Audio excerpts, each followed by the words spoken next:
¿Quién es más macho? Fernando Lamas o Ricardo Montalban? Remember this sketch? It's from Saturday Night Live 36 years ago. It's a fake game show called ¿Quién es más macho? Or Who's More Macho? And that's exactly what the 2016 presidential race has become. Possibly as many as 20 or more Republicans will run, and they're all competing to see who can talk the toughest. But it begs the question, which one of them is the most macho? To start with, we should acknowledge that there is one woman in the Republican field, so she's automatically disqualified. I'm talking, of course, about Jeb Bush. This is the guy who said illegal immigration is an act of love. Here he is trying to talk like his brother at the Southern Republican Leadership Conference in Oklahoma. And our enemies need to twitch a little bit. They need to fear us a little bit. That's how you bring security and peace in the world. This is classic Jeb. He's been given this one barely assertive line about twitching, and he can't even bring himself to deliver it cleanly. Jeb, I assure you, if they're watching you, they are so not twitching. Now here's a guy who likes to make people twitch. Donald Trump, the self-styled Wall Street ballbuster. On ISIS, nobody, if I decide to run and win, nobody would be tougher than Donald Trump. Nobody. You know what I love about this speech? Trump never says what he would actually do. He just keeps saying he'd hit those bastards and hit them hard. I would hit them so hard and so fast that they wouldn't know what happened. There isn't an ounce of substance in this speech. You have to just hit them and hit them hard. You got to get rid of that whole situation. If I'm ISIS, I am not impressed. I'm thinking, this guy Trump, he talks big, but he's all hairpiece. My hair, it's mine. Come here. Would anybody like to inspect? Here's another macho impersonator, Senator Ted Cruz, the fighting Texas windbag. And then we need to abolish the IRS. There are nearly 90,000 employees at the IRS. We need to padlock that building, take every one of them, and put them on our southern border. Okay, Cruz uses that line in every speech, and every time he reminds the media that it's just a joke, that he's here to act like a tough guy, not to actually be one. And we all remember just a few months ago seeing over 40 world leaders walking arm in arm in solidarity with France against radical Islamic terrorism, and where, oh where was the United States of America? Seriously? That's how President Cruz would stand up to terrorists? By attending a protest march in Paris? And here's another line from the same speech about that letter from 47 senators to Iran. And so on MSNBC, when they asked if I regretted signing the letter, my response was, my only regret is like John Hancock, that I didn't make my signature bigger. That's Ted Cruz. He'll stand up to the Ayatollah by writing his own name in really big letters. Cruz isn't the only Texan in this race. Former Governor Rick Perry is running too, and he's fixing to wage a cosmic struggle.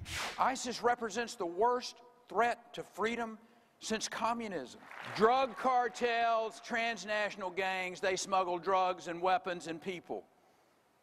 They are a clear and present danger to the health and the safety of all Americans. Really? ISIS is the worst threat since communism? And drug cartels are a clear and present danger to all Americans? Say hello to my little friend! That's complete hysteria. Perry can drawl all he wants. What he's saying is not macho, it's melodrama. Here's a guy from Perry's neighboring state, former Arkansas Governor Mike Huckabee.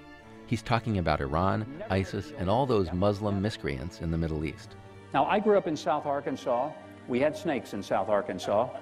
And I'm not just talking about the ones that got elected to something either. When you're dealing with a snake, you don't try to reason with a snake and try to understand why he would be so upset as to bite you.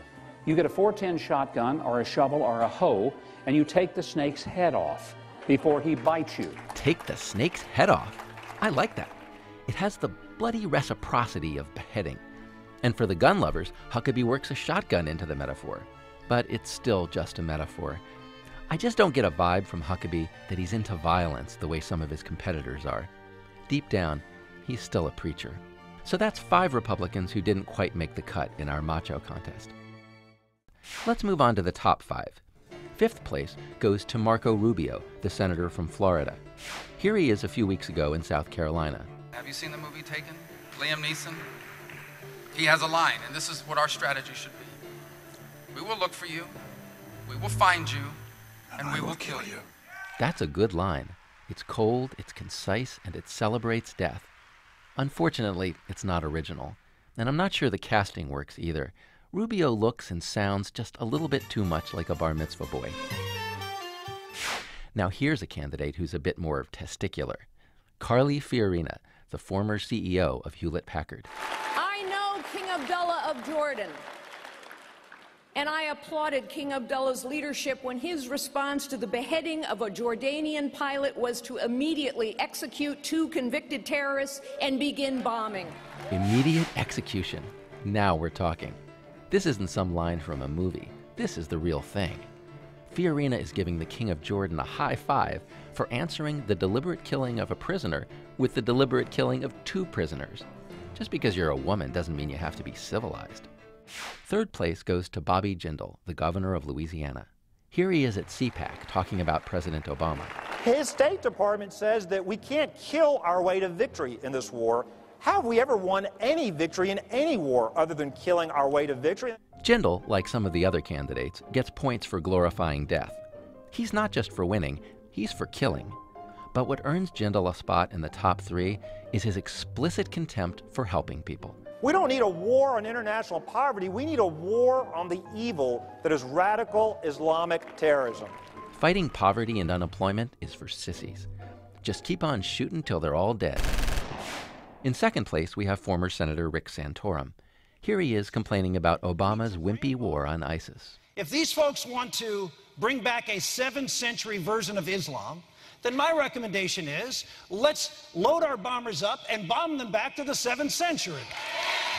Bomb them back to the 7th century.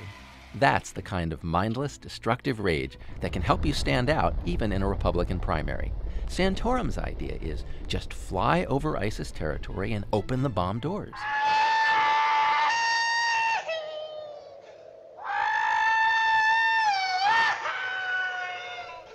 And now for our winner.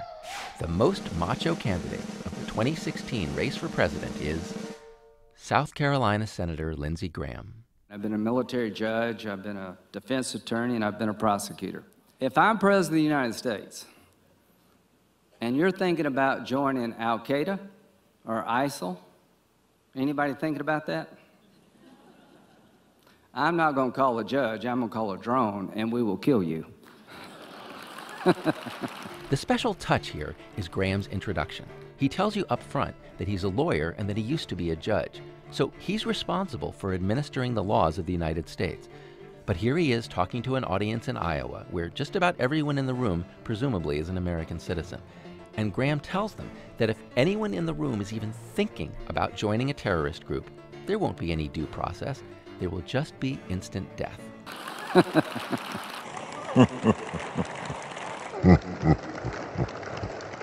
And he chuckles because he's only joking. But what he's joking about is his disdain for all the pesky constitutional principles that get in the way of killing people. And he's not talking about ISIS guys in Syria. He's talking about Americans who haven't even committed a crime. Congratulations, Senator Graham. There's nothing more manly than showing the voters you mean business by flaunting your contempt for the rule of law, particularly when you're threatening to kill people. You are the most macho candidate of 2016.